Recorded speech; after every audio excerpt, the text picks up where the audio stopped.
Ngayong gabi, bibisitahin natin ang isa sa pinaka-famous na tourist spot dito sa Kuala Lumpur na tinatawag nilang Batu Cave. Sa labas, makikita natin ang iba't ibang uri ng pasalubong or souvenir.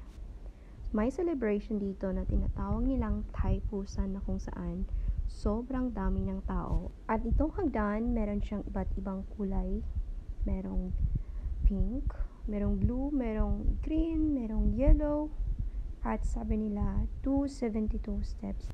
At yun nga, hindi ka pa makarating sa taas ay talagang hihingalin ka. So, kailangan mo lang magpahinga at meron naman siyang papahingaan. Diyan, medyo madulas nga lang kasi gabi at kailangan mo lang mag-ingat para hindi ka madulas. Yun nga, nakarating na kami sa taas at sobrang kamangha-mangha yung loob niya. Isa siyang napakalawak na kuweba.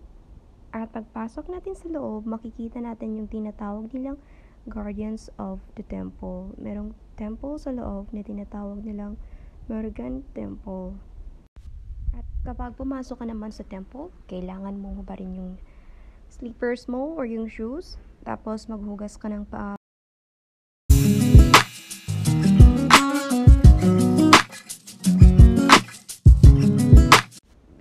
At yun lang, nasa labas na kami at kung ikaw naman ay masipag mag-explore, welcome naman kasi sobrang lawak.